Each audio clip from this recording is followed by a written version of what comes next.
நம்ம உடம்புல ஓடுற ரத்தத்தை பத்தி உங்களுக்கு என்ன தெரியும்? ஒயிட் பிளட் இருக்கு, ரெட் பிளட் இருக்கு. இல்லைன்னா மனுஷனுக்கு தெம்பு இருக்காது உடல்ல. ஒயிட் பிளட் இல்லைன்னா தெம்பு சுத்தமாக, அதாவது நோய் எதிர்ப்பு சக்தி குறைஞ்சி போயிடும். ஒயிட் பிளட் இல்லைன்னா ரத்தம் ரொம்ப கம்மியாக இருந்தால் சோவையாக இருக்கும், உடம்பு சோவையாக. வந்து செல்னால உற்பத்தியானது. நெத்தல்லாம் வாழ முடியாது, நோய் வந்துடும், சாப்பிட முடியாது. நல்ல நெத்தனால ஓட முடியாது, குலைக்க முடியும். நல்ல நெத்தனா ஒன்றும் எத்து நோய் வரும், காற்று வருது, சீட்டு வருது, நெத்த போய்க்கும் ப்ரெஷர் வந்துருக்கு.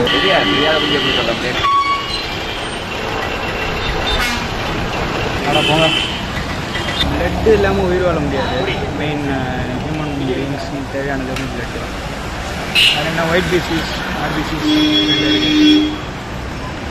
ஒயிட் பிளட் செல்ஸ்னால் எதிர்ப்பு சக்தி உண்டாகுது. அது மட்டும் இல்லாமல் அதில் நோயின்னு பார்த்தீங்கன்னா நிறைய நோய்கள் வருது. அதில் அனீமியா எனக்கு தெரிஞ்சது. வேறு உங்களுக்கு தலசீமியா பற்றி எதுவும் தெரியுமா? தலசீமியா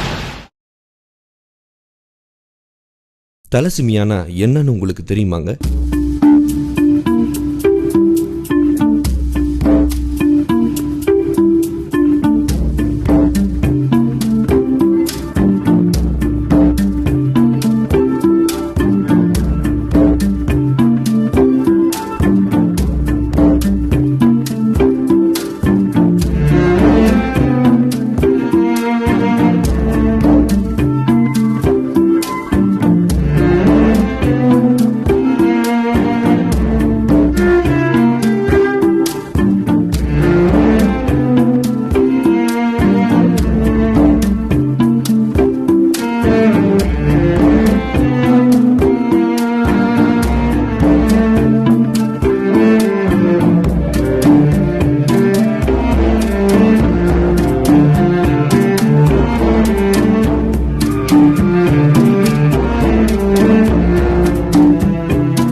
தலசிமியாவை பத்தி நீங்க தெரிஞ்சுக்கணும்னா முதல்ல ரத்தத்தில் இருக்கிற சிவப்பணுக்கள் பத்தி தெரிஞ்சுக்குங்க. நம்ம உடம்புக்கு தேவையான ஆக்சிஜன் எடுத்துட்டு தேவையில்லாத கரியமில வாயுவை வெளியே அனுப்புறது தான் இந்த சிவப்பணுக்களோட வேலை. அவ்வளவு முக்கியத்துவம் வாய்ந்த சிவப்பணுக்கள் உற்பத்தியாகாம அழிஞ்சு போச்சுன்னா உயிர் வாழ்றதே கஷ்டமாயிடுங்க. சிவப்பணுக்களோட உற்பத்தி குறைபாட்டினால வர்றதுதான் இந்த தலசிமியா.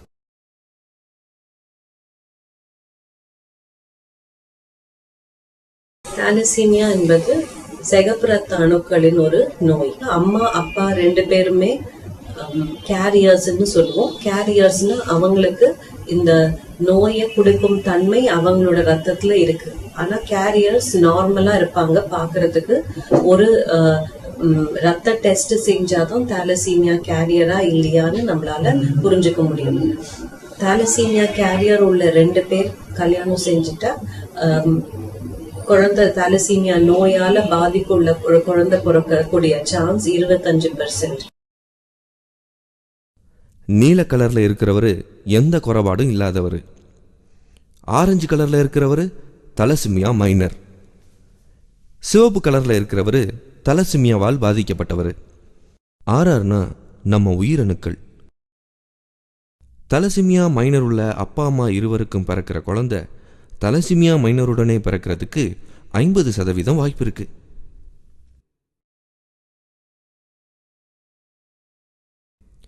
அதே அப்பா அம்மாக்கு ஆரோக்கியமான குழந்தை பிறக்கிறதுக்கு 25% தான் வாய்ப்பு இருக்கு.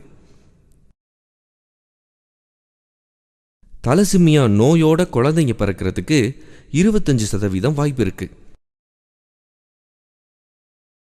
தாலசீமியா நோய்க்கு உண்டான அறிகுறிகள் ரத்த சோகையினால வர அறிகுறிகள் தான். ரத்தம் நம்ம உடம்புல நார்மல் 12 கிராம் இருக்கணும். 12 கிராமை விட கம்மியாயிடுது இந்த பிள்ளைங்களுக்கு. 4 இல்ல 5 கிராம் இருக்கும்போது சாப்பாடு பசி எடுக்காது, எடை கூட மாட்டாங்க. அடிக்கடி சளி, இருமல், காய்ச்சல் வர வாய்ப்பு இருக்கு. பார்க்கவே வெளுத்து போய் இருப்பாங்க.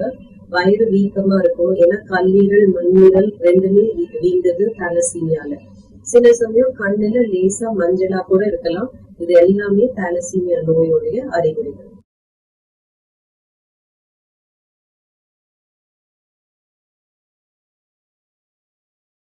இரத்த கொதிப்பு உள்ளவர்களும் சர்க்கரை நோய் உள்ளவர்களும் ஆயுள் முழுவதும் மருந்து உட்கொள்வது போல தாலசீமியா குழந்தைகளுக்கும் வைத்தியம் என்பது ஆயுள் முழுவதும். தாலசீமியா குழந்தைகள் 6 மாத வயது முதல் 21 நாட்களுக்கு ஒரு முறை ரத்தம் ஏற்றி அவர்களுடைய ஹீமோகுளோபின் அளவை 9 கிராம் என்று நாம் கட்டாயம் மெயின்டைன் செய்ய வேண்டும். அடிக்கடி ரத்தம் ஏற்றுவதால் உடம்புல இரும்பு சத்து ரொம்ப அதிகப்படியாக ஆகிவிடும்.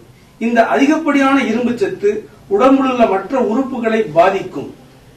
ஆகவே நாம் இந்த இரும்பு சத்தை உடம்பிலிருந்து வெளியே அகற்ற வேண்டும். இதை எப்படி நாம் அகற்றுவது என்றால் அதற்கு என்று தனியாக மருந்து இருக்கிறது. கெல்பர் என்று அதற்கு பெயர்.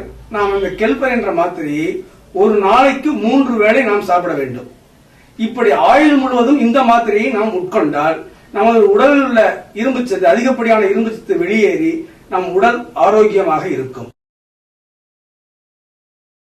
There is a cure for thalassemia, which is bone marrow transplantation, and consists of the substitution of the faulty bone marrow, which is not capable of producing normal red cells, with the bone marrow of a normal donor or a thalassemia trait donor. So a carrier can also be a donor. As a matter of fact, most siblings that donate bone marrow to their compatible brother or sister with thalassemia are thalassemia carriers themselves. But thalassemia carriers are basically healthy people. Depending on family size, may not have a brother or sister which is compatible and thus is a suitable donor of bone marrow transplantation. These procedures, however, are more risky, more expensive, and not generally available in Southeast Asia. Essentially, 80 to 90% of children that undergo bone marrow transplantation can be expected to have a normal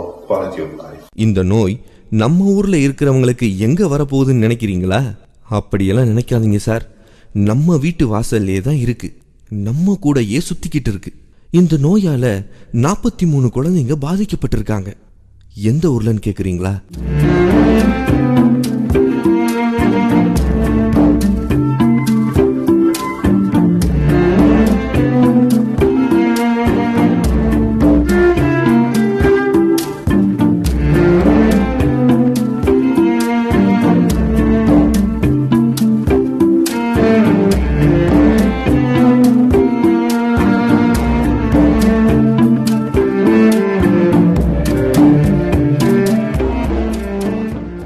Madurai அரசு மருத்துவமனையில் சுமார் 43 குழந்தைங்க thalassemia நோய்க்காக சிகிச்சை பெற்றுக்கிட்டு இருக்காங்க.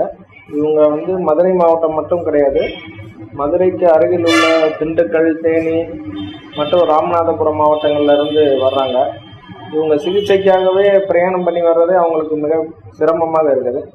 அதோட தற்சமயம் நிலவுற இரத்த பற்றாக்குறை காரணமாகவும் அவங்க ரொம்ப சிரமப்படுறாங்க.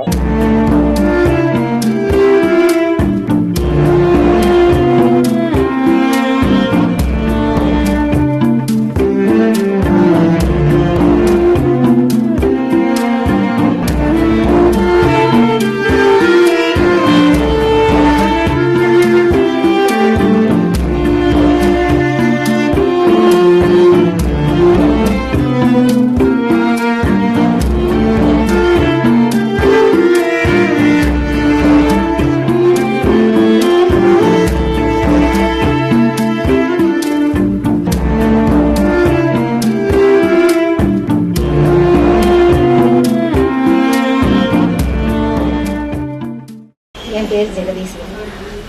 எனக்கு ஹஸ்பண்ட் கிடையாது. 3 குழந்தைகள்.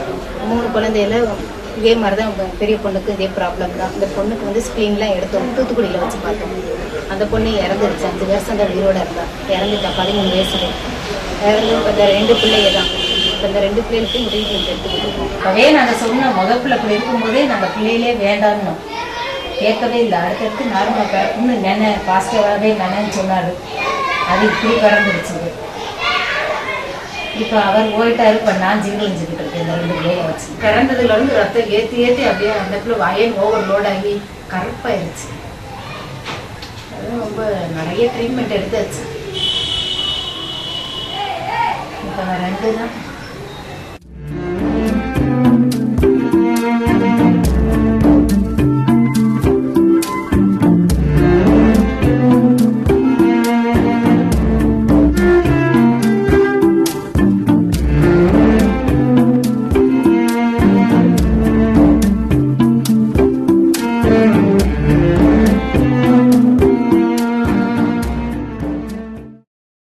குழந்தைங்க படுற சிரமத்தை பார்த்துட்டு நாங்களாவே அவங்களுக்கு மேலும் உதவணுன்ற எண்ணத்தோட தான் இந்த திட்டத்தை நாங்கள் ஆரம்பித்தோம்.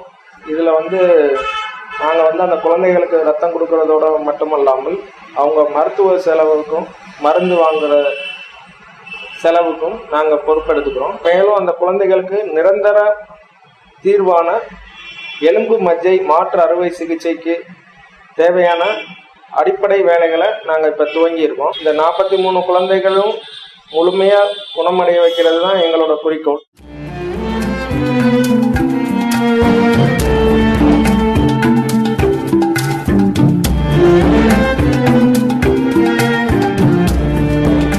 இந்த தலசிமியா நோய்க்கு யாரு பொறுப்புன்னு நினைக்கிறீங்க?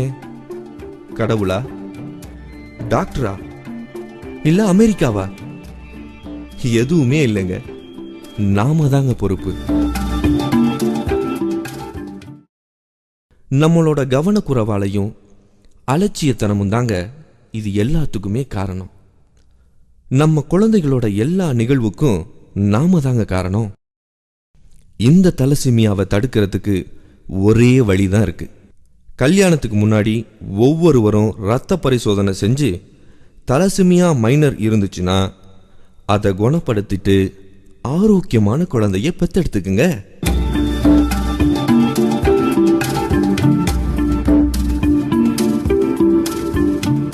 செல்வத்திலேயே மிக சிறந்த செல்வம் குழந்தை செல்வம் தாங்க. தெய்வத்தால் ஆகாது எனினும் நம்மால முடியுங்க.